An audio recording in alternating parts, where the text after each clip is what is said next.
नमस्कार बच्चों, स्वागत है आप सभी का एनसीटी कॉन्सेप्ट पर। तो जैसा कि कल आप लोगों का एग्ज़ाम है और आपने काफ़ी अच्छे से मेहनत किया होगा, मुझे पूरा विश्वास है। आज बहुत डर भी होगा आपके मन में कि क्या होगा कल का पेपर कैसा आएगा। तो घबराइए मत, खुद पर कॉन्फिडेंस रखिए और अपनी तैयारी पर अपने ऊपर विश्वास रखो कि तुमने अच्छी तैयारी की है, ठीक है? हमने बहुत सारे मैराथन क्लासेस भी किए हैं। आज लास्ट एक सेशन लेना मैं चाह रही हूँ, जिसमें कि मैंने जो मॉक टेस्ट प्रोवाइड किया था वो लास्ट मॉक टेस्ट से ये सवाल है। ये सवाल आपके काफ़ी ज़्यादा इंपॉर्टेंट क्वेश्चंस को कवर करेगा।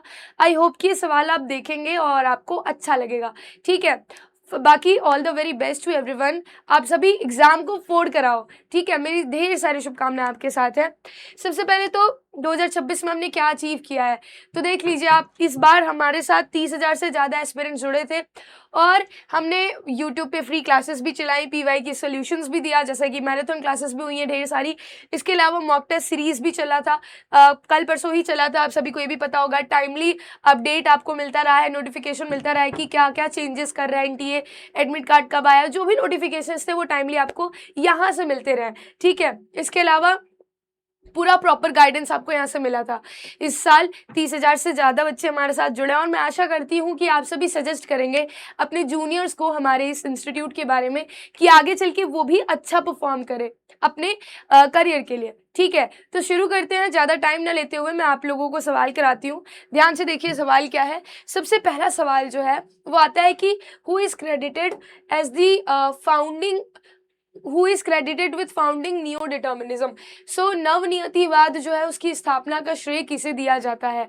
आप सभी जान रहे हैं कि ये नवनियतिवाद एक मिडिल पाथ है, ठीक है? स्टॉप एंड गो डिटर्मिनिज्म इसे कहा जाता था। और ये डिटर्मिनिज्म जो है ये इन्वायरमेंटल डिटर्मिनिज्म, जिसमें कि इंसान मदर नेचर से डरता है, उससे प्रे करता है, उसकी बातें सुनता है, उससे अलग है। इसके अलावा पॉसिबिलिज्म से भी अलग है। पॉसिबिलिज्म वो था जिसमें कि ह्यूमनाइजेशन ऑफ नेचर हो जा रहा था, मतलब नेचर ह्यूमंस के हिसाब से मोल्ड हो जा रहे थे, ठीक है? So this is very much different thing. ये डिफरेंट है और इसका श्रेय किसे दिया जाता है? तो Griffith Taylor is the right answer. और आप सभी एक बार अपने कमेंट्स में सारे आंसर दीजिएगा, मैं तो बता ही रही हूँ, आप भी इसका जवाब दीजिएगा, ठीक है? तो Griffith Taylor was the founder of new determinism, जिसको स्टॉप एंड गो डिटर्मिनिज्म भी कहा जाता है, ठीक है? मध्य मार्ग भी कहा जाता है। सेकेंड क्वेश्चन आता है, which theory did the radical school of thought primarily employ? तो रेडिकल विचारधारा जो है, रेडिकल जो बहुत रेडिकल होती है, बहुत शोर शराबे वाली, क्रोध वाली, रेडिकल, ठीक है? वैसी विचारधारा के मुख्य रूप से किस सिद्धांत का उपयोग किया गया था? आपके ऑप्शन से गांधीयन थ्योरी। अब जैसे ही गांधी थ्योरी की बात आती है तो आप सभी जानते हैं गांधी जी की एक आइडियोलॉजी थी कि नॉन वायलेंस को फॉलो करना, है ना? और रेडिकल मतलब ही होता है वायलेंस। सो गांधीयन थ्योरी तो बिल्कुल बिल्कुल भी नहीं होगा, ये तो नहीं मानिए तो अच्छा है। इसके बाद ह्यूमनिस्ट थ्योरी आता है। मानवतावादी सिद्धांत में ऐसे कोई बातें नहीं हुई है, उसमें बहुत सारे वेरियस स्कूल ऑफ थॉट्स है, जिसमें कि एक रेडिकल स्कूल ऑफ थॉट आता है, ठीक है? तो ये भी नहीं होगा। इसके बाद आता है मार्क्सियन थ्योरी। बिल्कुल, मार्क्सियन थ्योरी जो कि कैपिटलिज्म के अगेंस्ट है, ठीक है? बताता है कि जितना ज़्यादा कैपिटलिज्म होगा उतना ही ज़्यादा पॉवर्टी होगी, मतलब गरीबी उतना ही ज़्यादा होगा, उतना ही ज़्यादा अमीर अमीर होते जाएंगे, गरीब गरीब होता जाएगा। तो जो दोनों के बीच के डिफरेंसेस है वो और ज़्यादा वाइडर होते जाएंगे, बढ़ते जाएंगे, ठीक है? सो मार्क्सवादी सिद्धांत is the correct answer. I hope कि आप सभी ने भी इसका करेक्ट आंसर दिया होगा कमेंट में, ठीक है? अब नेक्स्ट क्वेश्चन पे बढ़ते हैं। ये क्वेश्चन आता है मैप से रिलेटेड। अच्छा, मैप वाला आगे है। ये क्वेश्चन है आपका प्राइमरी एक्टिविटीज से। क्वेश्चन बोल रहा है कि in which of agriculture is citrus fruit farming particularly important, ठीक है? तो किस प्रकार के कृषि में सिट्रस फलों की खेती विशेष रूप से महत्वपूर्ण होती है? अब देखो, जैसे ही सिट्रस आ जाता है, सिट्रस मतलब होता है खट्टे फल, ठीक है? खट्टी टॉफी वाला एक मीम आया था, उससे याद रखो, खट्टे फल, सिट्रस मतलब खट्टे फल होता है। अब खट्टे फल में क्या आता है? अंगूर एक खट्टा फल होता है, ठीक है? तो तुमने कहावत भी सुनी होगी कि अंगूर खट्टे हैं, तो जब अंगूर अच्छा नहीं लगता तो उसे खट्टे कहा जाता है, एक्चुअली वो खट्टा होता है। और वो जो सिट्रस फूड है उसका बेसिकली वाइन्स बनाया जाता है, वो होता है मेडिटेरेनियन रीजन में, ठीक है? मार्केट गार्डनिंग में क्या होता है? फ्लावर्स का और फ्रूट्स की गार्डनिंग होती है, ठीक है, फ्रूट्स। इसके अलावा मेडिटेरेनियन एग्रीकल्चर में वाइन्स बनाए जाते हैं। यहाँ वाइन्स बड़े अच्छे बनते हैं, क्यों? क्योंकि यहाँ पे होती है विटीकल्चर। विटीकल्चर क्या होता है? Cultivation of grapes. विटीकल्चर मतलब कल्टीवेशन ऑफ ग्रेप्स, ठीक है। यहाँ मैं लिख देती हूँ कल्टीवेशन ऑफ ग्रेप्स। और ग्रेप्स क्या है? ग्रेप्स एक तरीके के सिट्रस फूड है, ठीक है, सिट्रस फ्रूट। इसके अलावा जो बाकी के ग्रेप्स बच जाते हैं जिनको कहा जाता है रेजिन्स, ठीक है। ये रेजिन्स जो है ये क्या करते हैं? ये रेजिन्स को हिंदी में कहा जाता है किशमिश, ठीक है, किशमिश। तो ये जो किशमिश है, बाकी के जो लो क्वालिटी के ग्रेप्स रहते हैं उससे किशमिश बनाया जाता है, बाकी ग्रेप्स से बनाया जाता है वाइन्स, और वाइन्स बड़े बड़े मार्केट्स में बेची जाती है। तो हाई क्वालिटी के वाइन्स, अगर सवाल आ जाए कि हाई क्वालिटी के वाइन्स कहाँ से आ रहे हैं, so you will take Mediterranean agriculture, okay. Plantation agriculture क्या होता है? बागबान खेती, हमने पढ़ा था। प्लांटेशन एग्रीकल्चर एक तरीके का कमर्शियल एग्रीकल्चर है जो कि मार्केट के लिए ही होता है। इसमें क्या होता है? लार्ज स्टेट रहते हैं, स्टेट, ठीक है, ये लार्ज स्टेट है, ESTAT, लार्ज स्टेट रहते हैं। इसमें हर एक प्लांट को अरेंज करके लगाया जाता है, कुछ भी ऐसी वैसी नहीं होती, सब लाइन से लगाई जाएंगी, ठीक है, सब लाइन से लगती है। और एक ही तरह की का प्लांट लगता है, ओनली वन प्लांट, ठीक है, सिर्फ एक तरीके का प्लांट लगता है और बहुत ही लार्ज स्केल में लगता है। इसमें लेबर भी बहुत ज़्यादा चाहिए रहते हैं, पूरा एक ब्यूरोक्रेसी सिस्टम होता है और बहुत खतरनाक तरीके से काम होता है, लॉन्ग प्रोसेस भी होता है, बट इसका रिजल्ट भी अच्छा आता है, मतलब प्रॉफिट काफ़ी ज़्यादा होता है। कुछ अगर मैं प्लांटेशन एग्रीकल्चर के एग्जांपल दूं तो इंडिगो हमारे इंडिया में था, है ना। इंडिगो के लिए गांधी जी ने सत्याग्रह मूवमेंट भी लाया था, ठीक है। अब आप मुझे कमेंट्स बताइएगा, इंडिगो प्लांटेशन के लिए जो उन्होंने सत्याग्रह मूवमेंट लाया था वो किस रीजन का था? रीजन आप मुझे कमेंट में बताइएगा। इसके अलावा बनाना, ठीक है, बनाना हो गया, हमारे यहाँ बड़ा प्रसिद्ध है। कॉफ़ी और टी भी बड़ा प्रसिद्ध है। इसके अलावा बहुत सारे प्लांट्स हैं जो कि प्लांटेशन के अंतर्गत आते हैं, ओके। इसके अलावा जो नेक्स्ट है cooperative farming. Cooperative farming basically इसको सहकारी कृषि कहते हैं हिंदी में। इसका अर्थ होता है कि कोऑपरेट करना, जैसे कि मैं अपने स्टूडेंट्स के साथ कोऑपरेट करके कोई वर्क की, तुम लोगों के साथ कोऑपरेट करके कोई वर्क कंप्लीट की। इसी प्रकार क्या होता है कि एक फार्म होता है, एक फार्म, सिर्फ एक फार्म नहीं होता है। मान लो कि यहाँ पे 2-4 फार्म्स हैं, ठीक है, 2-4 फार्म है, तो ये एक लोग का है, ये दूसरे का है, ये तीसरे का है, ये फोर्थ का है। तो ये चारों बंदों ने क्या किया? अपने सारे ही लैंड्स को एक साथ पुल अप किया, कहा कि हम सब एक साथ खेती करेंगे। इसके अलावा इनके पास जो जो रिसोर्सेज था, लाइक किसी के पास अच्छी क्वालिटी के सीड्स हो सकते हैं, किसी के पास थ्रेश होल्डर हो सकता है, किसी के पास हार्वेस्टर हो सकता है। इन्होंने सारे रिसोर्सेज को पुल अप किया एंड आफ्टर पुलिंग अप इन्होंने क्या किया? उसको अपनी इस फार्म पे पूरा एकदम टोटल अपना जो भी इनके पास रिसोर्सेज था उसको लगाया। And then what is the result? जो रिजल्ट आता है वो खतरनाक रिजल्ट आता है, क्योंकि बहुत सारे लोगों की मेहनत है, 4 लोगों की मेहनत है। अभी अकेला करता है, इसके पास कुछ रहता नहीं रहता, इसका बहुत इनकम लगता, लेस इनपुट में इन्होंने फिनिश प्रोडक्ट ज़्यादा ला दिया। अब जो भी आया इनका रिजल्ट उसको ये शेयर कर लेते हैं, ठीक है। This is called cooperative farming, इसको कोऑपरेटिव फार्मिंग भी कहा जाता है। और आप डेनमार्क में देखेंगे इसे सबसे ज़्यादा, ठीक है। So this is all about this question. हम क्वेश्चन नंबर 4 पे पढ़ते हैं। Question number 4 map based question है। आप मेरे बगल में इधर मैप देख सकते हैं।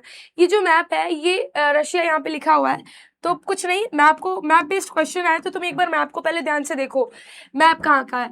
ये this is the map of Russia. You know Russia जिसके प्रेसिडेंट व्लादिमीर पुतिन है, ठीक है, ये भी हमें पता है मैम। ये रशिया है, ये एक कुछ तो दिखा रहा है, क्या दिखा रहा है? दिस इज रेलवे स्टेशन, ठीक है, ये रेलवे स्टेशन दिखा रहा है, एक्चुअली रेल ट्रैक दिखा रहा है, जिसको ट्रांस कॉन्टिनेंटल रेलवे है, ये ट्रांस साइबेरियन है।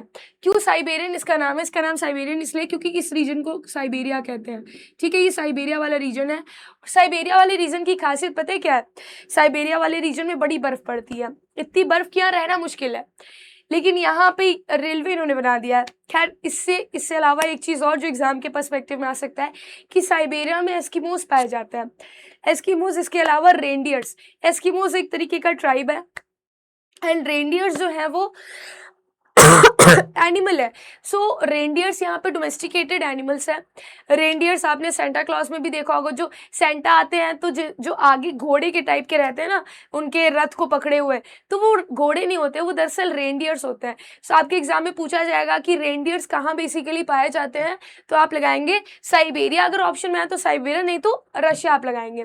Now what you have to do, जब भी मैप बेस्ड क्वेश्चन आए, कल एग्जाम होगा, हो सकता है मैप बेस्ड आएगा ही, वो तो कॉमन है, हर एग्जाम में आता है। मैप बेस्ड आएगा तो you will have to see the stops, Saint Petersburg, Moscow, Kazan, Tyumen, Omsk, ये सारे स्टॉप्स हैं। उसके बाद आप ये देखिए कि कौन कौन से ओशंस दिख रहे हैं अगल बगल, तो यहाँ पे दिख रहा है सी ऑफ ओखोत्स, ठीक है। इसके बाद यहाँ पे दिख रहा है बाल्टिक सी, ये भी ठीक है। अब तुम्हें कुछ चीज़ें खुद से पता होना चाहिए, कैसे, यहाँ पे आर्कटिक सी ओशन लिखा है, हमें पता है आर्कटिक ओशन है लिखा है, लेकिन तुम्हें कुछ चीज़ें तो पता होनी चाहिए ना, जैसे कि तुम्हें वर्ल्ड मैप याद होना चाहिए कुछ कुछ। रशिया है, बताओ रशिया के ईस्ट में क्या है, रशिया के ईस्ट में पैसिफिक ओशन है, नहीं पता है तो अभी जान जाओ, रशिया के ईस्ट में पैसिफिक ओशन है। अभी सवाल इसी से आएगा, ठीक है, देखना। और इसके वेस्ट में क्या है, इसके वेस्ट में अटलांटिक ओशन है, ठीक है, अटलांटिक। हालांकि इसके वेस्ट में पहले तो यूरोप पड़ेगा, देन अटलांटिक ओशन पड़ता है। सो अटलांटिक ओशन इस साइड, उस साइड पैसिफिक, और ऊपर है आर्कटिक ओशन। अब देखो सवाल क्या पूछा है, सवाल पूछा है कि which two oceans are connected by trans Siberian railway. ये जो ट्रांस साइबेरियन रेलवे है, इसका नाम तुम्हें पता है, ट्रांस साइबेरियन रेलवे है, और नहीं पता है तो क्वेश्चन में दिया, हो सकता है तुम कंफ्यूज हो जाओ, ये ट्रांस साइबेरियन क्यों बोल रहा है, तो ध्यान रखो इसका नाम ही है ट्रांस साइबेरियन रेलवे, ठीक है। तो पूछा है कि ट्रांस साइबेरियन रेलवे के किन दो महासागरों को जोड़ती है। मैंने बताया दो महासागर, एक तो इधर अटलांटिक है, जो कि अटलांटिक आएगी यूरोप के बाद, मतलब अटलांटिक का उतना ज्यादा महत्व नहीं है। अभी यहाँ पे आर्कटिक दिख रहा है, यहाँ पैसिफिक दिख रहा है, ठीक है, तो बाल्टिक सी भी दिख रहा है। खैर अब ऑप्शंस देखिए, इंडियन ओशन बिल्कुल नहीं है, ये कट गया। पैसिफिक ओशन है, अटलांटिक भी है, चलो ये मान लेते हैं। आर्कटिक ओशन, अटलांटिक ओशन, ये भी गलत हो जाएगा। पैसिफिक ओशन, इंडियन ओशन, ये भी गलत हो जाएगा। क्या होगा राइट आंसर, प्रशांत महासागर और अटलांटिक महासागर इज राइट, है ना, राइट होगा कि नहीं, ये राइट होगा, क्योंकि यहाँ पे अटलांटिक है और यहाँ पे पैसिफिक है। हो सकता है तुम्हें इस बार ओशन पूछा है, अगली बार सी पूछ ले, बाल्टिक सी और सी ऑफ ओखोत्स है अगल बगल, ठीक है। सो ये ध्यान रखिए। नेक्स्ट क्वेश्चन फिर से आता है इसी पे, क्वेश्चन है कि what is the name of this transcontinental railway line. तो इसका नाम क्या है, पिछले वाले सवाल में तो नाम भी पूछ लिया, नाम खुद ही दे दिया था ना। खैर अगर पूछा है तो क्या नाम है इसका, अभी मैंने बताया, यहाँ पे है साइबेरिया, और इसी वजह से इसका नाम रखा गया है ट्रांस साइबेरियन रेलवे। तो कैनेडियन जो है वो कनाडा में है, कनाडा, यूएसए, कनाडा और मैक्सिको, तीनों ही नॉर्थ अमेरिका में है। तो कैनेडियन पैसिफिक रेलवे नहीं होगा, क्योंकि वो तो नॉर्थ अमेरिका में है। नॉर्दर्न इंटरकॉन्टिनेंटल रेलवे भी नहीं होगा, ऑस्ट्रेलियन भी नहीं होगी, ऑस्ट्रेलिया में है। Right answer is transcontinental railway, trans Siberian railway, ठीक है। तो हमने पांचवा क्वेश्चन भी कर लिया। छठवां क्वेश्चन कैसा आता है, एजर्शन और रीजन पे बेस्ड है छठवां क्वेश्चन, ठीक है। तो क्वेश्चन क्या है कि the household industry is the smallest unit of manufacturing, also known as cottage industry. कथन है कि घरेलू उद्योग विनिर्माण की सबसे छोटी इकाई है, जिसे कुटीर उद्योग भी कहा जाता है, ठीक है, ओके। और एजर्शन रीजन क्या दिया हुआ है कि it is basically run by creative individuals और craft people who are assisted by their family members in their home, ठीक है। यह मूलतः रचनात्मक व्यक्तियों या कारीगरों द्वारा संचालित होती है, जिन्हें उनके परिवार के सदस्यों घर पर सहायता करते हैं, जो कि बिल्कुल ही राइट आंसर बोल रहा है। और क्योंकि ये राइट है, क्योंकि देखो एसर्शन क्या बोल रहा है कि कॉटेज इंडस्ट्री क्या होती है, ठीक है। एसर्शन, एक मिनट आप रुक जाइए। हाँ, तो एसर्शन बोल रहा है कॉटेज इंडस्ट्री क्या होती है। अब तुम्हें कॉटेज इंडस्ट्री के बारे में पता होना चाहिए। देखो 3-4 टाइप की इंडस्ट्रीज होती हैं। फुटलूज इंडस्ट्री वो इंडस्ट्रीज होती हैं जिनको रॉ मटेरियल से कोई मतलब ही नहीं है। Chip industry is an example of footloose industry. दूसरी कॉटेज इंडस्ट्री बहुत ही छोटी उद्योग होती है, उसे घरेलू कहा जाता है। घरेलू इसलिए क्योंकि घर के मेंबर्स मिलके काम कर लेते हैं। And there should be a creativity, ठीक है, क्रिएटिविटी होनी चाहिए। लाइक तोरण बनाना घर का, या फिर क्रिएटिव कुछ क्राफ्ट कर देना, उसको बेचना, या फिर लोग डलिया बनाते हैं, वो बांस का डलिया बनाते हैं, देखने में सुंदर लगता है, ठीक है, फूलों से कुछ बना देना, या फिर मिट्टी का पॉट बना देना, ये सारी चीज़ें क्रिएटिव होती हैं और ये आती हैं आपकी कॉटेज इंडस्ट्री में। And therefore the reason is the reason and assertion both are the right, ठीक है, दोनों ही इक्वल है, मतलब दोनों ही सही है। And that is why both A and R is true and R is the correct explanation of A जो है वो राइट आंसर होगा। ठीक है, कैसे होगा कि ए और आर दोनों ही सत्य है और आर ए का सही व्याख्या कर रहा है, कर ही रहा है, हमने देखा अभी पढ़ा। ठीक, चलो अब 7वां क्वेश्चन करो। 7वां क्वेश्चन भी सेम असर्शन एंड रीजंस पे ही बेस्ड है। क्वेश्चन में बोल रहा है कि industrial waste disposal in urban areas result in water pollution affecting downstream health. So basically इसमें बात हो रहा है वाटर रिसोर्स का, जिसमें कि बता रहा है कि जो रिवर्स हैं, रिवर्स के अंदर इंडस्ट्रीज अपना वेस्ट डिस्पोज करते हैं। वेस्ट डिस्पोज मतलब अपना जो अपशिष्ट है उसका निपटान करते हैं। ठीक है, शहरी क्षेत्रों में औद्योगिक अपशिष्ट का निपटान जल प्रदूषण का कारण बनता है, जिससे निचले क्षेत्रों में स्वास्थ्य पर प्रभाव पड़ता है।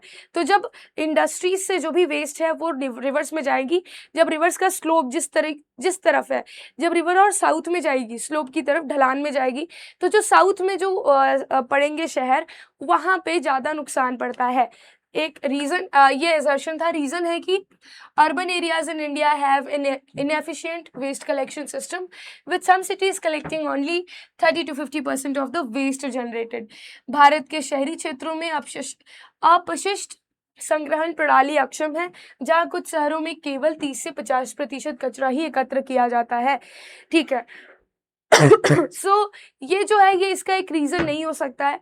रीजन ये है कि आप स्लोप पे ये डिपेंड करता है, डाउनस्ट्रीम स्लोप पे डिपेंड करता है। इसका मतलब ये कि both A and R is true. No, A is true but R is false. ठीक है, C is the correct answer. So आगे बढ़ते हैं और नेक्स्ट क्वेश्चन देखते हैं। Question number 8। क्वेश्चन नंबर 8 बोल रहा है कि ट्रक फार्मिंग के बारे में है। Truck farming usually is placed near cities so that fresh vegetables could be in the market overnight.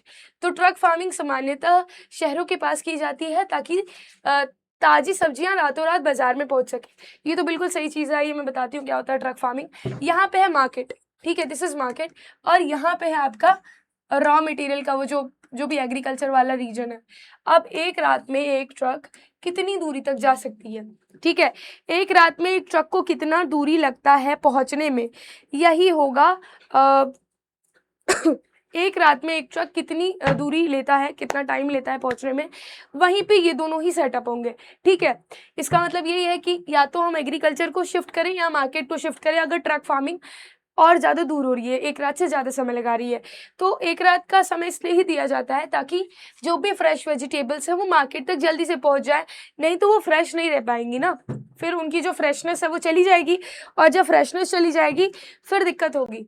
ठीक है, तो अब बताइए कि क्या होगा राइट आंसर। अच्छा, रीजन भी बोल रहा है। रीजन है कि the term truck in the truck farming refers to the mileage a truck is suppose to make overnight to convey fresh produce to the market. बिल्कुल सही है। माइलेज, मिलिएज नहीं माइलेज कहते हैं। आपने माइलेज नाम सुना होगा, माइलेज सुना होगा आपने। जो ट्रक है, ट्रक फार्मिंग में ट्रक शब्द उस दूरी को दर्शाता है जिसे ट्रक रात में तय करती है ताकि ताजी उपज बाजार तक पहुंच सके। बिल्कुल सही बात है। इसमें क्या होता है कि जो ट्रक फार्मिंग है उसमें होता यही है कि ट्रक जो है उसका मतलब ये है कि माइलेज, ट्रक कितना माइलेज दे रहा है।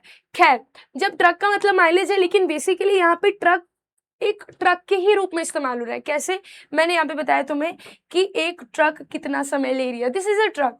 ठीक है, ये ट्रक की माइलेज तो बता रहा है, बट ये बेसिकली ट्रक के बारे में बात कर रहा है। ऑप्शन में आप बोल रहा है कि, और ऑप्शन में बोल रहा है कि ट्रक का ही मतलब माइलेज है, जो कि बिल्कुल गलत है। ट्रक का मतलब माइलेज नहीं है, ट्रक का मतलब ट्रक है, लेकिन ट्रक की माइलेज पे डिपेंड करता है कि आप एक्चुअली माइलेज एक एवरेज लिया जाएगा। ठीक है, उसी हिसाब से ये देखा जाएगा कि फार्म कहाँ पे प्लेस्ड हो और मार्केट कहाँ पे प्लेस्ड हो। So basically the right answer is C, A is true but R is false. ठीक है, क्योंकि ए तो एकदम ट्रू है, आर थोड़ा सा कॉम्प्लिकेटेड और इधर उधर भटका रहा है। नेक्स्ट क्वेश्चन करते हैं, क्वेश्चन नंबर 9।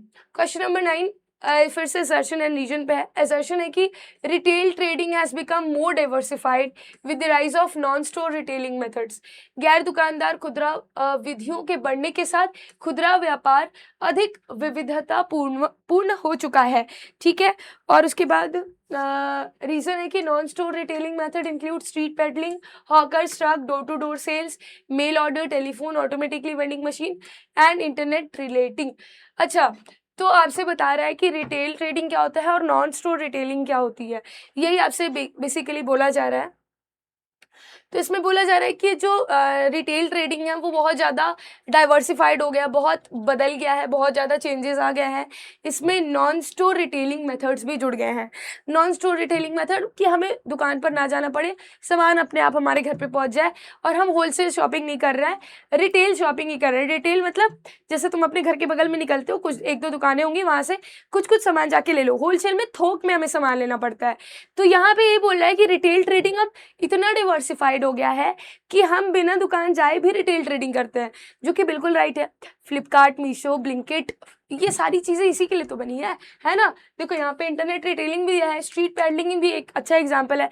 आपके घर तक जो चेन बनाने वाले आ जाते हैं, या फिर जो बुढ़िया का बाल बेचते हैं, ठीक है, जिसको कॉटन कैंडी कहा जाता है, या फिर बहुत सारी चीज़ें ऐसी बेचने वाले, बैग बेचने वाले, बल्टी वगैरह बेचने वाले आ जाते हैं। वो लोग आते हैं आपके घर तक, ठीक है, रजाई, कंबल, ये सब भी बेचते हैं, कपड़े भी बेचते हैं। तो this is all are retail trading, but you don't have to go to market by itself, ठीक है, वो खुद से ही आ जाएंगे। सो यही है, the right answer is A, both assertion and reason is true, R is correct explanation. मतलब assertion भी राइट है और रीजन भी राइट है, और आर जो है वो ए का सही व्याख्या कर रहा है, ठीक है। ये तो हमें समझ आ गया मैम। अब 10वें सवाल पर आइए। 10वां सवाल आपके मैच द कॉलम से है, जिसमें कि आपको कुछ एक्टिविटीज़ दी गई है एक साइड, दूसरे साइड आपको उसके एग्जाम्पल्स दिए गए हैं and you have to match, ठीक है। तो जैसे कि प्राइमरी एक्टिविटी क्या होती है, बहुत इजी से सवाल है। इस सवाल में आप ध्यान दीजिए कि आपको पता होना चाहिए प्राथमिक गतिविधियाँ क्या होती हैं। प्राथमिक गतिविधियाँ वो गतिविधियाँ होती हैं जिसमें हम नेचर से डायरेक्टली उसका रिसोर्स ले लेते हैं, ठीक है। जैसे कि माइनिंग और एग्रीकल्चर करके हम क्या करते हैं, एग्रीकल्चर भी ज़मीन में हो रहा है, नेचर में हो रहा है, डायरेक्टली हम उसको लेते हैं, ठीक है। मतलब जो भी फल सब्जियां लगा रहे हैं उसको डायरेक्टली हम ले लेते हैं। माइनिंग में भी यही करते हैं। माइनिंग में जो भी धरती के ज़मीन के अंदर जो भी मिनरल्स हैं उसको खनन करके निकाल लेते हैं। तो यही होगा, प्राइमरी एक्टिविटी जो है वो बी से मिलेगी, ठीक है मैम। सेकेंडरी एक्टिविटी क्या होती है, उसमें आप बेसिकली वैल्यू एडिशन करते हैं, ठीक है। आपको जो भी एग्रीकल्चर प्रोडक्ट मिला है उसमें कुछ वैल्यू ऐड करते हैं। Value add basically manufacturing industries में ही होती है, उद्योग में ही होता है। जैसे मैंने एक कॉटन का खेती किया, कॉटन मुझे मिल गया, अब उसमें वैल्यू एडिशन करने के लिए मैंने उसे इंडस्ट्री में भेज दिया, तो उस कॉटन का कपड़ा बन गया। वैल्यू एडिशन इसी को कहा जाता है, ठीक है। सो मैन्युफैक्चरिंग और इंडस्ट्री जो है वो आ जाएगा सेकेंडरी में, मतलब 2 का हो जाएगा डी। अच्छा, तो 1 का बी कहीं है, 1 का बी है, 2 का डी कहीं है, 2 का डी भी है, 1 का और कहीं नहीं है। खैर मैं आगे भी बता देती हूँ। टर्शरी तृतीय गतिविधियाँ क्या होती हैं। तृतीय टर्शरी का मतलब होता है सर्विस सेक्टर। सर्विस, जब भी सर्विस प्रोवाइड की बात होती है, जैसे कि बस सर्विस, जो भी आपके ड्राइवर्स हो गए, जो भी आपकी हाउसमेड हो गई, ये सारे सर्विसेज प्रोवाइड कर रही हैं। बैंक में एम्प्लॉयज़ आपको सर्विसेज प्रोवाइड कर रहे हैं, तो ये आ जाएंगी इसी में, ठीक है। बैंकिंग एंड ट्रांसपोर्टेशन इसी में आ जाएगा। सो बेसिकली टर्शरी जो है वो सी हो जाएगा। और क्वाटरनरी एक्टिविटीज़ जो है वो थोड़ी हाई लेवल की होती है, इसमें रिसर्च किया जाता है, जिससे पीएचडी स्कॉलर्स रिसर्च कर रहे हैं, प्रोफेसर्स रिसर्च कर रहे हैं, तो वो इसमें आ जाएगा, आईटी और रिसर्च में आ जाएगा, ठीक है। तो ऑप्शन ए इज़ राइट। इसी के साथ साथ आप एक और एक्टिविटी ध्यान रखिए जिसका नाम है क्विनरी एक्टिविटी। क्विनरी, ठीक है। क्विनरी एक्टिविटी क्या होता है, क्विनरी एक्टिविटी में बेसिकली लॉ मेकर्स आ जाएंगे, जैसे कि सीएम आ जाएंगे, आईएएस ऑफिसर आ जाएगा, पीएम आ जाएंगे, कैबिनेट आ जाएगा, जो हमारे पार्लियामेंट में मेंबर्स हैं वो आ जाएंगे, जिन्होंने हमारे लिए लॉज बनाने हैं, वो सारे आ जाएंगे इसमें, ठीक है। क्विनरी को गोल्ड कॉलर एक्टिविटी कहा जाता है। आप इसे ध्यान रखिए, क्वेश्चन भी आता है। Gold collar activity, gold collar job, ठीक है, गोल्ड कॉलर जॉब कहा जाता है। वही प्राइमरी को क्या कहा जाता है, रेड कॉलर जॉब, ठीक है, रेड कॉलर जॉब, ठीक है। अब हम लोग 11वां नंबर सवाल करते हैं। 11 नंबर सवाल भी आपका इसी से है, इसमें भी आपको मैच करना है, ये प्राइमरी एक्टिविटीज से है। जूमिंग फेजेंडास, विटीकल्चर, ट्रक फार्मिंग। मैंने बताया ट्रक फार्मिंग क्या है। ट्रक फार्मिंग होता है कि मार्केट गार्डनिंग और हॉर्टिकल्चर में ट्रक फार्मिंग का यूज़ होता है, क्योंकि हमें मार्केट गार्डनिंग, जो भी मार्केट गार्डनिंग और हॉर्टिकल्चर हो रहा है उसमें फ्रूट्स और फलों की, फ्रूट्स मतलब फल और फूलों की मतलब फ्लावर्स की खेती हो रही है। और हम जानते हैं कि फूल और फल दोनों ही फ्रेश चाहिए रहता है इंसान को, है ना। तुम फूल भी फ्रेश चाहते हो, फल भी। अगर फूल मुरझा जाते हैं तो किसी को नहीं पसंद है। इसी वजह से ट्रक फार्मिंग वही उन्हीं फार्मिंग में की जाती है, इसी तरह के। ठीक है। इसके अलावा विटीकल्चर मैंने तुम्हें बताया ग्रेप्स का कल्टीवेशन। मैंने फेजेंडाज नहीं बताया। फेजेंडा होता है coffee plantation. Coffee plantation, Brazil में जो कॉफ़ी प्लांटेशन होता है उसका नाम है फेजेंडा। ठीक है। और जूमिंग जो है, जूमिंग का बहुत सारा नाम है।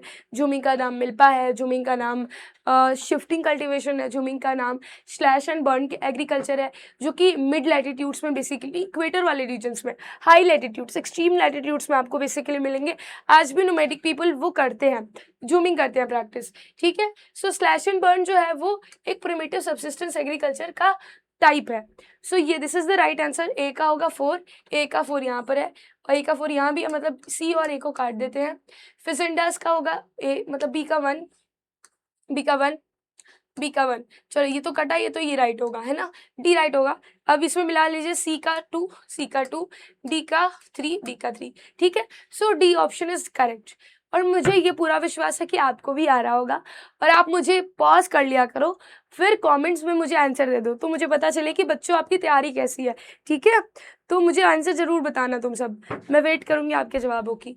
इसके बाद हम 12वां सवाल करते हैं। Choose the incorrect statement regarding the commercial livestock rearing. वाणिज्य पशुपालन के संबंध में गलत कथन का चयन करना है आपको। अब क्या है ये वाणिज्य पशुपालन?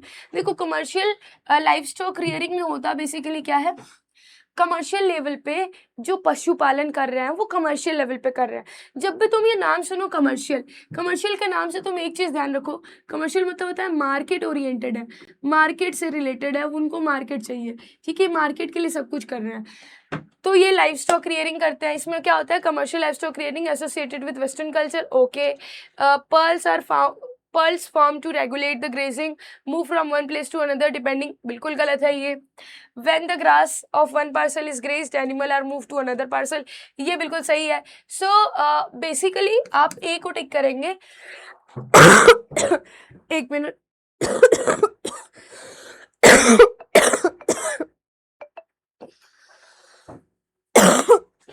ठीक है।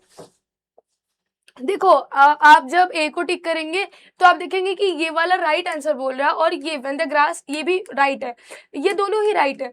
तो ऑप्शन में अगर राइट होता तो ऑप्शन क्या देता, A B C, B C D, D C A, लेकिन ऑप्शन तो 4 ही है। तो ये समझो कि नहीं, हमसे राइट नहीं पूछा गया है।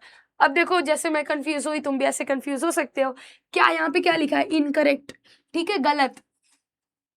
तुम्हें फाइंड करना है what is the correct answer, मतलब तुमने करेक्ट आंसर फाइंड कर लिया, ये दो तो करेक्ट थे, मुझे इनकरेक्ट फाइंड करना है। What is the wrong here, pearl are formed to regulate the grazing, ये एकदम गलत है। ठीक है। पर्ल्स नहीं फॉर्म होते, चराई का नियंत्रण करने के लिए पर्ल्स नहीं बनाए जाते। और ये भी गलत है, move from one place to another depending on the number of pastures. ठीक है। ये कुछ टाइप कुछ हद तक सही भी है कि उनके पास कितने नंबर ऑफ पास्चर्स है उस पर वो मूव करेंगे, बट ये भी एक तरीके का गलत ऑप्शन है। बट बी इज ज़्यादा, बी की फ्रीक्वेंसी जो है गलत होने की वो ज़्यादा है। ठीक है, उसकी प्रोबेबिलिटी ज़्यादा है। ठीक है। तो ये 12वां नंबर सवाल था। 13 नंबर सवाल क्या है, read the following statement about cooperative farming. ठीक है। कोऑपरेटिव फार्मिंग मैंने अभी बताया था कुछ देर पहले कि क्या होता है। अब इसमें बोल रहा है कि आपको इसे पढ़ना है, सहकारी कृषि के बारे में कथनों को पढ़ो। Cooperative farming originated in the western European countries, सहकारी कृषि उत्पत्ति पश्चिमी यूरोप देशों में हुआ था। ठीक है। Farm pool their resources in this of farming, मैंने बताया था अभी कि इस प्रकार की कृषि में किसान अपने संसाधनों को एकत्र करते हैं, ये भी बिल्कुल सही है, ये दोनों ही सही है। तीसरा क्या है, फार्म्स ग्रो वेजिटेबल, बिल्कुल गलत है ये। कोऑपरेटिव फार्मिंग में वो कुछ भी ग्रो कर सकता है, क्यों उनको स्पेसिफाइड करना है, बिल्कुल नहीं, दिस इज रॉन्ग। अगर सिर्फ सब्जियों की बात कर रहे हैं तो ये गलत होगा, वो सब्जियों के साथ साथ अनाज की भी खेती कर सकते हैं, उनको जो मन वो कर सकता है। ठीक है। Farmer sell their product at the most favourable term, किसान अपने उत्पादों को सबसे अनुकूल शर्तों पर बेचते हैं। जो कि बिल्कुल राइट है, जो कि मैंने तुम्हें बताया था। तो ABD is right, A B और डी, मतलब ऑप्शन ए ही यहाँ राइट हो गया। ठीक है, सो ऑप्शन ए राइट है और आपका भी ऑप्शन ए ही होगा मेरे हिसाब से। चलो नेक्स्ट क्वेश्चन करते हैं, क्वेश्चन नंबर 14। हाँ ठीक है, आ गया। तो क्वेश्चन नंबर 14 क्या बोल रहा है कि what does the transition from high fluctuating stage to low fluctuating stage indicate? High fluctuating stage उच्च उतार चढ़ाव वाली अवस्था से निम्न उतार चढ़ाव वाली अवस्था में अवस्था वाली संक्रमण आपको क्या दिखाता है?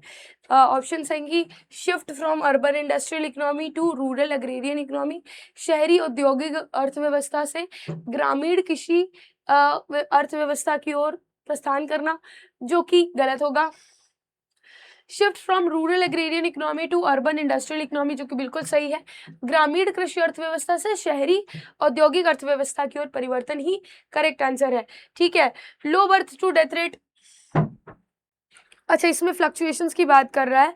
Low birth and death rate to high birth and death rate, तो लो बर्थ भी है, लो डेथ भी है, हाई बर्थ भी है, हाई डेथ भी है। फ्लक्चुएटिंग हाई फ्लक्चुएशन स्टेज हो रहा है, लो फ्लक्चुएटिंग स्टेज हो रहा है। जब डेथ भी हाई होगा और जब बर्थ भी हाई होगा, जन्म भी लोग ज़्यादा लेंगे, डेथ भी कम करेंगे, तो ये तो लो फ्लक्चुएटिंग स्टेज ही आएगा। और उस टाइम जब लो डेथ रहेगा, लो बर्थ, ठीक है ये भी गलत होगा। मुझे लगता है ऑप्शन सी इज राइट। ठीक है, ऑप्शन सी इज राइट बेटा। नेक्स्ट आगे बढ़ते हैं और क्वेश्चन नंबर 15 करते हैं। 15 नंबर सवाल में दो सूचियां दी गई हैं, एक तो पिलर्स हैं ह्यूमन डेवलपमेंट के और दूसरे उनके कैरेक्टरिस्टिक्स हैं। ठीक है, तो पिलर्स में क्या क्या आएंगे? इक्विटी, सस्टेनेबिलिटी, प्रोडक्टिविटी, एम्पावरमेंट, जो कि 4 पिलर्स हैं। समानता, स्थिरता, उत्पादकता और सशक्तिकरण। आपके कैरेक्टरिस्टिक्स हैं कि बिल्डिंग कैपेबिलिटीज इनटू पीपल, लोगों में क्षमताओं का विकास करना। लोगों में क्षमताओं का विकास करना मतलब है प्रोडक्टिविटी। ठीक है, प्रोडक्टिविटी मतलब ये होता है उत्पादकता, उत्पादन करना, किसकी क्षमताओं की उत्पादन करना। Equal access to opportunity for all, सभी के लिए अवसरों तक समान पहुंच, ये होता है इक्विटी, समानता। जब समान यहाँ भी लिखा है, समान यहाँ भी लिखा है, तो ऐसे थोड़ा दिमाग लगा के पहचान भी जाओ। फिर आता है to have power to make their choices, विकल्प चुनने की शक्ति, और विकल्प चुनने की शक्ति जिसके पास भी होती है, चाहे वो लड़का हो या लड़की, वो होता है एम्पावर्ड, मतलब सशक्त होता है। और continuity in the availability of opportunity, अवसर जो है उनकी उपलब्धता निरंतर बनी रहे, मुझे बनी है, मेरे आने वाले जनरेशन्स को भी बने रहे, मेरे माता पिता को अगर मिली थी तो मुझे भी मिली। ठीक है, ऐसा ना हो कि उनको मिल गई वो मुझे नहीं दे रहे हैं। ठीक है, ये ना हो। सो ये होता है सस्टेनेबिलिटी, ये राइट आंसर होगा। इसका मतलब है ए का था 2, ए का 2 सब में है, चलो तो ए का 2 नहीं होगा। बी का था 4, बी का 4 यहाँ है, इसका मतलब ऑप्शन ए और ऑप्शन बी हम काट देते हैं। तो हमारे पास 2 ऑप्शन है अभी बी, सी और डी। अब थोड़ा देख ले, सी का क्या प्रोडक्टिविटी था, बिल्डिंग कैपेबिलिटीज, मतलब सी का 1, सी का 1 यहाँ है, तो हमारा राइट आंसर हो जाएगा क्या, सी। ठीक है, so C is right answer, C is right answer. Okay, आगे बढ़ते हैं और अब नेक्स्ट क्वेश्चन करते हैं। नेक्स्ट क्वेश्चन 16 नंबर सवाल। अच्छा, 16 नंबर सवाल में तुम्हें एक पैसेज पढ़ना है, क्योंकि पैसेज पे भी सवाल आता है, तो आपको एक पैसेज पढ़ना है केयरफुली और फिर उसका जवाब देना है। पैसेज एक बार आप देख लीजिए, इसे पढ़ लीजिए पैसेज को। ठीक है, मैं थोड़ा सा रुक जाती हूँ।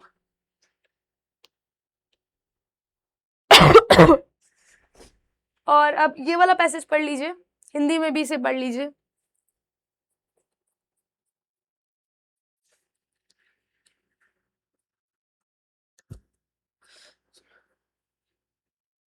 ठीक है, आई होप कि आपने पैसेज पढ़ लिया होगा, नहीं पढ़े हो तो पॉज कर लो वीडियो को और फिर पढ़ लो। ठीक है, हम आगे बढ़ते हैं।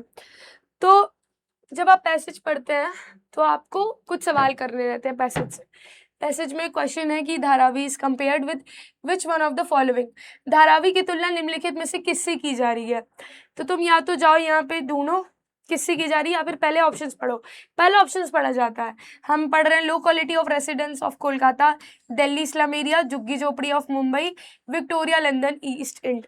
ठीक है, धारावी वाला क्वेश्चन तो इजी है, हमें पता है कि ऑब्वियसली मुंबई वाला ही राइट होगा, सी ही होगा इसका आंसर। बट हम मतलब ये तो झुग्गी झोपड़ी है मुंबई का, सी हो सकता है, लेकिन हमें श्योर होना है, और श्योर होने के लिए हम वापस जाएंगे और देखेंगे कि किससे इसकी तुलना की जा रही है। ठीक है, चलो मैं इंग्लिश वाले पे आती हूँ। सो बेसिकली यहाँ पे अब आप ढूंढिए कि थोड़ा कि कहाँ से किससे की जा रही तुलना। देखो यहाँ पे लिखा हुआ है कि where the single room is rented by the whole family, sometime accommodating 12 or more than people. It is a kind of tropical version of industrial dwellings of Victoria, London, East End. ये line पढ़ो, तुम हिंदी में भी पढ़ो इसे। क्या है कि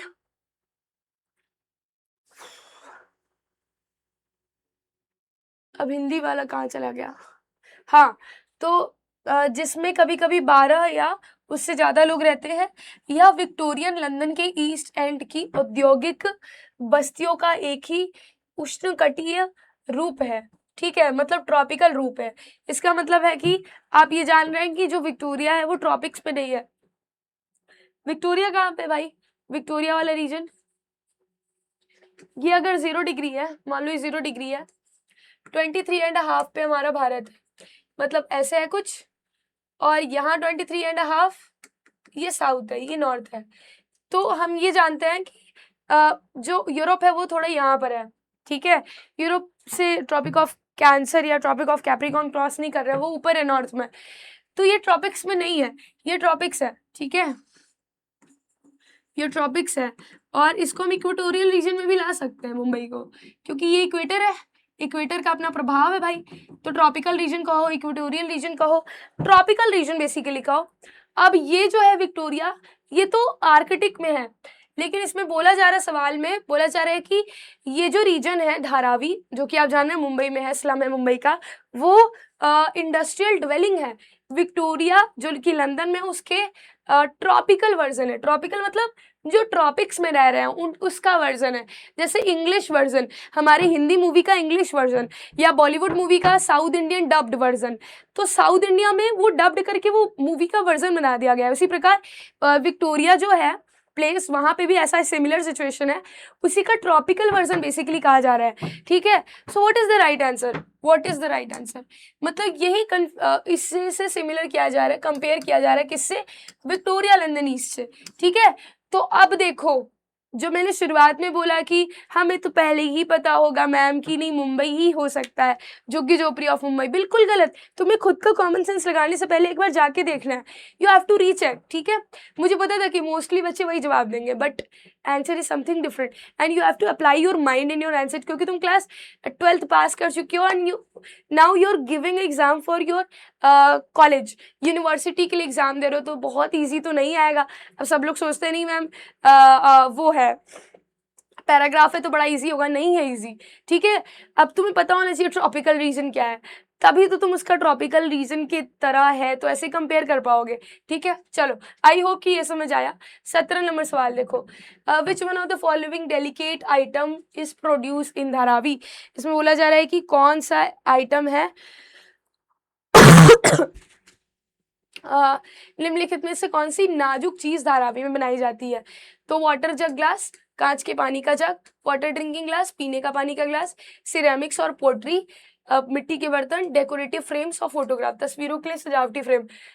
तुम्हें कुछ नहीं करना है, वापस से जाना है और यहाँ पे देखना है, देखो क्या लिखा है कि यहाँ पे नाजुक सिरेमिक मिट्टी के बर्तन, बेहतरीन कढ़ाई, जरी का काम, उम्दा चमड़े का सामान। चलो हमें जो मिलना था वो मिल गया शुरुआत में ही, नाजुक सिरेमिक और मिट्टी के बर्तन। ठीक है, इसी को हिंदी इंग्लिश में देख लो क्या लिखा हुआ है कि यहाँ पे, हाँ, तो डेलिकेट सेरेमिक्स और पोट्रीज बनाए जाते हैं, और ऑप्शंस में भी ये था डेलिकेट सेरेमिक्स और पोट्री। जैसे ही ऑप्शंस के साथ मैच होता है, कुछ नहीं, आंख मूंदो और मारो इसको टिक। ठीक है, बहुत ज्यादा समय लगा के बहुत ज्यादा दिमाग लगाओगे तो झूठ मूठ का तुम्हारा समय वेस्ट होगा। ठीक है, कुछ नहीं करना है, ऑप्शन के साथ मिला हमारा पैराग्राफ तो हम जाएंगे मैम, अपना पेन लेंगे और सीधे टिक। ओके, आप मुझे इन सबका आंसर कमेंट्स में बताइएगा, मैं देखती हूँ किसका सही है। देखो 18 नंबर सवाल क्या है, how wide was central road of Dharavi was originally. मतलब मूल रूप से जो धारावी है उसका जो रोड है वो कितना चौड़ा है, ये आपसे पूछा जा रहा है कि चौड़ाई उसकी कितनी है। आपके पास ऑप्शन है कि 50, 70, 80 या 90 फीट। फिर से आओ ऑप्शन में, फिर से तुम वहां आओगे तो ये इजी होगा ढूंढना, क्योंकि ये तो नंबर्स में ही लिखा होगा। तो 90 फुट, 90 फुट रोड, रोड चलो नंबर्स पे नहीं लिखा है बट ऐसे ही लिखा है, थोड़ा कॉमा वामा दे के रोड लिखा है, रोड से पहचान गई मैं 90 फुट होगा, ठीक है। सो 90 फुट है और ऑप्शन में भी 90 फुट होना ही चाहिए, 90 फीट, 90 फीट, ठीक है। तो 90 feet is right, option 4 is right. देखो कितना इजी होता है ढूंढना, बस थोड़ा सा दिमाग लगाना है। 19वां नंबर सवाल करो, which of the following house are found in Dharavi. Dharavi में निम्नलिखित में से किस प्रकार के घर पाए जाते हैं। वेल कंस्ट्रक्टेड बिल्डिंग होगी, टेम्पोररी बिल्डिंग होगी, बहुत अच्छी बिल्डिंग नहीं होंगी, या फिर बहुत अच्छी इमारतें होंगी। कुछ ऑप्शंस तो तुम ऐसे ही बस देखते ही गलत ठहरा दोगे, नहीं वेल कंस्ट्रक्टेड नहीं हो सकती हैं, वेरी गुड भी नहीं हो सकती हैं, ठीक है। वेरी गुड तो बिल्कुल ही नहीं होंगी, वेल कंस्ट्रक्टेड तो बिल्कुल ही नहीं होंगी। इसके अलावा वेरी गुड बिल्डिंग्स ये क्या होती हैं, ये कोई ऐसी टाइप की कोई इमारतें नहीं होती। टेम्पोररी कह सकते हैं, टेम्पोररी इसलिए क्योंकि अस्थाई होती हैं, वो कभी भी हटाई जा सकती हैं, किसी का उधर खुद का घर थोड़ी है, ठीक है। और ऑप्शन में भी यहाँ पे लिखा ही होगा, तुम एक बार इसको रीचेक कर लो यहाँ पे जाकर कि घर कैसे होते हैं।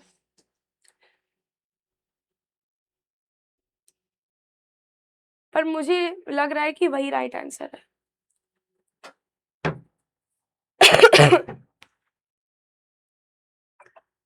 Less than half and so narrow, building our iron storeway और Dharavi keeper room secret illusion rich, ठीक है।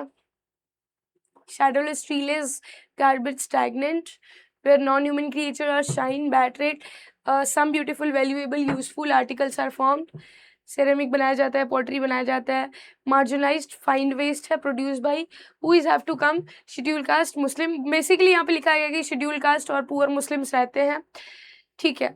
हाइट्स और टेनिंग्स हो जाती है लोगों को, बहुत ज़्यादा गंदगी भी रहती है, ये सब लिखा हुआ है। और ऐसा कुछ नहीं लिखा है कि उनका घर कैसा है।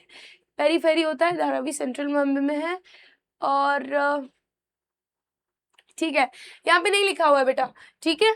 नेबर कंसिस्ट ऑफ अच्छा लिखा है, temporary 2 to 3 story tall buildings.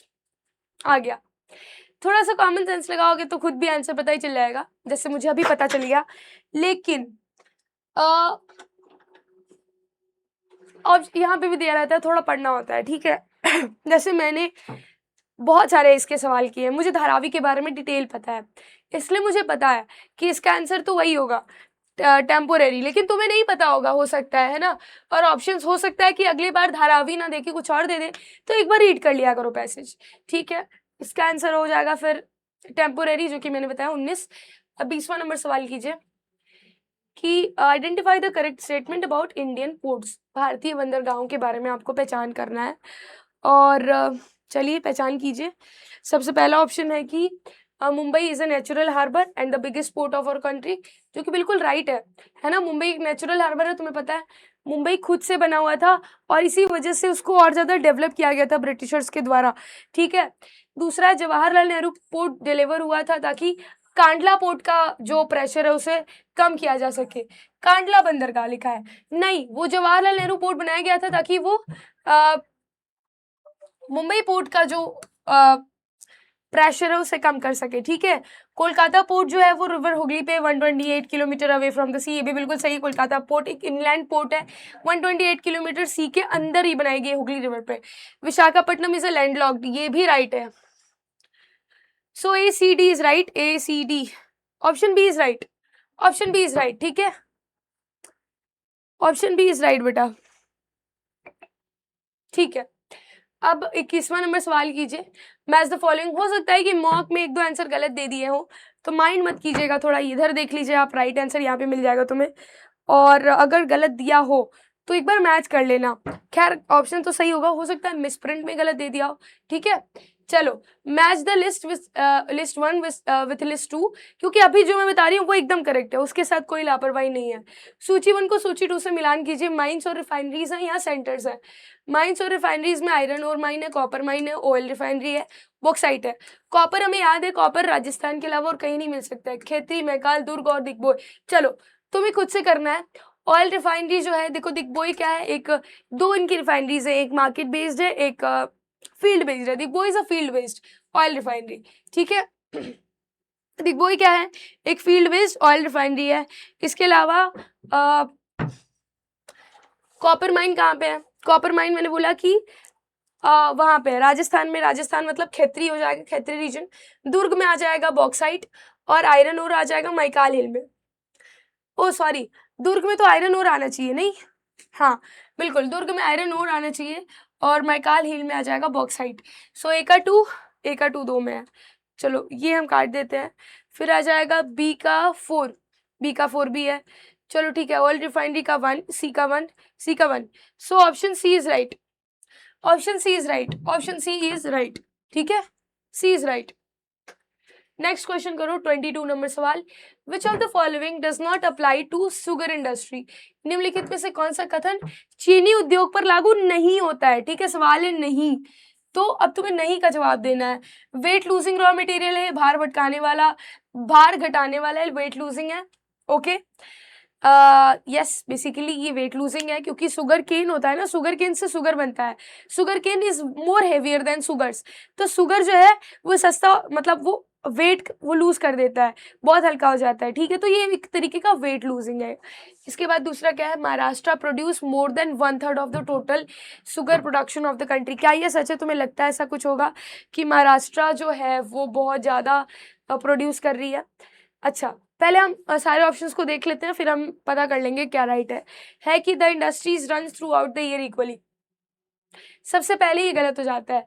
Agro based industry right है, और महाराष्ट्र का तुम्हें भी नहीं पता होगा, मुझे भी नहीं पता होगा, एनसीईआरटी में नहीं लिखा है, ना मैंने तुम्हें पढ़ाया, ना मुझे पता है, ना तुम्हें पता है, क्वेश्चन कुछ भी बना सकते हैं, तुम्हें गलत आंसर फाउंड करना है।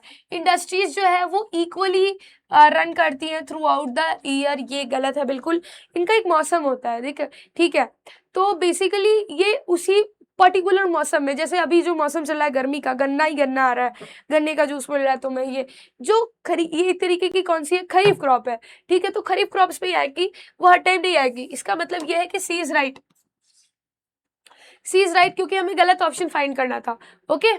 चलो अब 23 नंबर सवाल करते हैं। In rural settlement people mainly depend on blank sector of their livelihood, बहुत इजी है, देखो दो सेटलमेंट्स होते हैं, एक तो ग्रामीण बस्तियां, एक अर्बन मतलब शहरी बस्तियां। तो ग्रामीण बस्तियां बेसिकली प्राइमरी एक्टिविटीज पे 80% लोग ग्रामीण बस्तियों में प्राइमरी एक्टिविटीज कर रहे हैं। वही अगर मैं तुम्हें शहरी बस्तियों की बात करूं तो 80% लोग शहरों में, शहर, ठीक है, शहर में क्या कर रहे हैं, सेकेंडरी, टर्शरी, क्वार्टरनरी, क्वीनरी, इस पे फोकस किए हुए हैं, ठीक है, ये चारों पर, ओके। तो ये है, और ये 23 हो गया, 23 का ए। 24 देख लीजिए, choose the correct pair from the following, निम्नलिखित में से सही युग्म का चयन करो। एडमिनिस्ट्रेटिव टाउन सिंगरौली, मतलब एक प्रशासनिक शहर है सिंगरौली। टूरिस्ट टाउन है सहारनपुर, माइनिंग टाउन है कोलकाता, गैरिसन टाउन है अम्बाला। इसमें से सही कौन सा है, चूज द करेक्ट पेयर। बहुत इजी है, बहुत बहुत ज़्यादा इजी पूछ लिया है, इजी इसलिए पूछा है क्योंकि ये सारे ही गलत है। माइनिंग टाउन कोलकाता नहीं है, कोलकाता एक पोर्ट टाउन है ना। तो इसके अलावा जब हम अम्बाला को जैसे ही देखते हैं, अम्बाला हमें पता है, अम्बाला हो गया, या फिर तुम्हें ऐसे कोई कैंटोनमेंट वाला एरिया पूछ ले तो ये कैंटोनमेंट है, बेसिकली गैरिसन है, कैंटोनमेंट है, छावनी है, ठीक है, अम्बाला।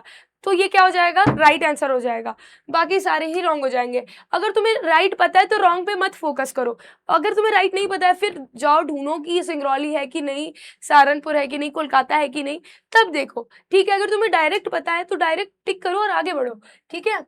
चलो 25 नंबर सवाल करो। दिए गए विकल्पों में जनसंख्या घनत्व को परिभाषित करने वाले सबसे उपयुक्त विकल्प को चुनना है। Out of the given choose the most appropriate one to define density of population. What do you understand by density of population? Density of population is basically total population divided by total area, ठीक है, ये होता है density. अब तुम्हें इसको और define करना है तो इस एक तो डिफिनीशन इसका ये हो गया, दूसरा डिफिनीशन ये होता है कि total number of people living in 1 square kilometre area. ठीक है, 1 स्क्वायर किलोमीटर एरिया में कितने लोग रह रहे हैं। 1 स्क्वायर किलोमीटर का एरिया है, 1 किलोमीटर यहाँ से है, 1 किलोमीटर यहाँ से है, सेम 1 किलोमीटर यहाँ से भी है, और ये 1 किलोमीटर यहाँ से भी है। ठीक है, तो ये 1 किलोमीटर में जो लोग रह रहे हैं वो कितने हैं, वो मतलब कितने हैं, टोटल कितने हैं, इसी को बोला जाता है density of population. Number of live birth in a year per 1000 people in the population, change in the number of person in territory during the specific period, ratio between number of womens and mens in the population, number of person living in per square kilometre of area, किसी क्षेत्र में प्रति वर्ग kilometre में रहने वाले व्यक्तियों की संख्या। तो क्या राइट होगा, अभी मैंने बताया D is right. Okay, so D is right. अब हम लोग नेक्स्ट क्वेश्चन करेंगे और ये क्वेश्चन नंबर 26 है। Arrange the following phases of the population growth in India in a chronological order. ये जो आपको दिया गया है इसको क्रोनोलॉजिकल ऑर्डर में आप अरेंज करिए, और आपके पास थोड़ा समय में साइड हट गई हूँ ताकि आप इसे अरेंज कर पाएँ। ठीक है, स्टडी पॉपुलेशन ग्रोथ स्टैग्नेंट और स्टेशनरी। फेज 1 में आता है स्टैग्नेंट और स्टेशनरी। फर्स्ट फेज होता है जब बर्थ रेट भी हाई रहती है और डेथ रेट भी हाई रहती है, ना ही बहुत ढेर सारे लोग पैदा हो रहे हैं, मर भी जा रहे हैं बहुत ढेर सारे लोग, तो बहुत ग्रोथ नहीं हो रहा है, पॉपुलेशन जनसंख्या नहीं बढ़ रही है, स्टैग्नेंट है, पहली फेज थी।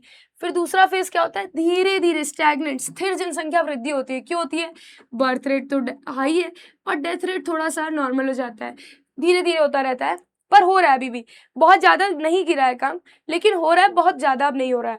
ठीक है, तो ये सेकंड फेज होता है, थर्ड फेज होता है पॉपुलेशन एक्सप्लोजन का। क्या होता है, बर्थ रेट अभी भी हाई है और डेथ रेट गिर जाती है, लोग मर नहीं रहे हैं, अच्छा हेल्थ फैसिलिटीज हो जाता है, सैनिटेशन अच्छा हो जाता है। ठीक है, तो नहीं मरते हैं लोग, और इसी वजह से जन्म जो है वो बहुत ज़्यादा होता है, तो पॉपुलेशन खतरनाक तरीके से एक्सप्लोड होती है। पॉपुलेशन बॉम्ब इसे कहा जाता है, बहुत खतरनाक तरीके से दुनिया में पॉपुलेशन बढ़ जाती है। ठीक है, ये थर्ड फेज आता है, this is third phase. Fourth phase होता है population growth slowing down gradually. इसमें क्या होता है, बर्थ रेट भी डाउन हो जाता है, डेथ रेट भी डाउन हो जाता है। बर्थ रेट इसलिए डाउन होता है क्योंकि लोग समझदार हो जाते हैं, उन्हें फैमिली प्लानिंग की थोड़ी जानकारी हो जाती है, उन्हें पता चल जाता है कि जितने बच्चे पैदा होंगे उनको खिलाना पिलाना पोसना पालना और पढ़ाना भी होगा, तो नहीं पैदा करते हैं लोग। ठीक है, तो डेथ भी कम है और बर्थ भी कम है, तो ग्रोथ जो है वो स्लो डाउन हो जाता है ग्रेजुअली। ठीक है, जनसंख्या वृद्धि जो है वो धीरे धीरे हो जाती है, ये होता है फोर्थ फेज। तो फर्स्ट होगा सी, पहले होगा सी, चलो सी तो सब में पहले ही है। ठीक है, बी क्या है, बी है ए, तो ए होगा, तो मतलब हमारा सी और डी तो गलत ही होगा। फिर दूसरा थर्ड फेज आता है बी मतलब हमारा ऑप्शन बी इज राइट। ठीक है, ऑप्शन बी इज राइट। समझ आया बच्चों कैसे हुआ ऑप्शन बी इज राइट। ठीक है, अब लास्ट सेकंड सवाल है कि during which following year was general agreement on तारीफ एंड ट्रेड फॉर्म्ड। तो आप सभी को पता है कि जनरल अग्रीमेंट ऑन तारीफ ऑन ट्रेड, जिसका कि नाम बाद में चेंज कर दिया गया था, क्या किया गया था, WTO है ना, वर्ल्ड ट्रेड ऑर्गेनाइजेशन, जो कि पूरे वर्ल्ड में क्या तारीफ और टैक्सेस लगाएंगे कौन सी कंट्री, उसका थोड़ा इधर लेखा जोखा वही करती है। तो वो जो है उसका गठन कब हुआ, 1948 में। अब सभी को पता है, ये याद करने वाली चीज़ है, याद होना चाहिए कि 1948 इज द राइट आंसर। अब लास्ट सवाल है कि आपको मिलान करना है रेलवे और स्टेशन से। ठीक है, ये आपके रेलवेज हैं और ये आपके स्टेशन हैं, तो चलिए मिलान कीजिए और फिर हम एंड करेंगे क्लास को। तो एक बार आप पढ़ लीजिए इसे। ठीक है, सो बेसिकली ट्रांस साइबेरियन, मैंने बताया ट्रांस साइबेरिया जो है वहां पे आप रशिया वाला जो है, ये रशिया वाला एक है। तो पर्थ मॉस्को रशिया में, रशिया की राजधानी, तो ट्रांस साइबेरिया रशिया में हो जाएगा। ठीक है, यूनियन पैसिफिक जो होगा वो न्यूयॉर्क में हो जाएगा क्योंकि वो यूरोप का है। ऑस्ट्रेलियन कॉन्टिनेंटल में ऑस्ट्रेलिया का एक बड़ा सा अच्छा सा स्टेशन है पर्थ, और ट्रांस कैनेडियन में आ जाएगा ओटावा। ठीक है, सो ए का होगा 3, ए का 3, चलो ए और डी को हम काट देते हैं, फिर बी का हो जाए या सी का हो जाएगा 1, सी का 1। चलो, तो हमारा option C is right, option C is right.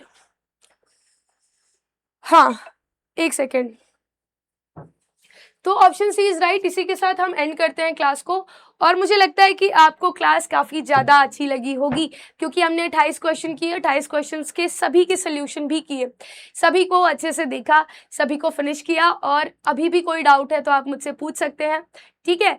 और all the very best, all the very best. अब थोड़ा एक्स्ट्रा मत पढ़ना, जो पढ़े उसी को रिवाइज करो, कुछ अलग मत पढ़ो, नहीं तो बहुत कन्फ्यूजन होगी। जो भी है अभी पढ़ रहे हो उसको रिवाइज करो और खुद पर ट्रस्ट रखो, और खुद के भगवान पे ट्रस्ट रखो।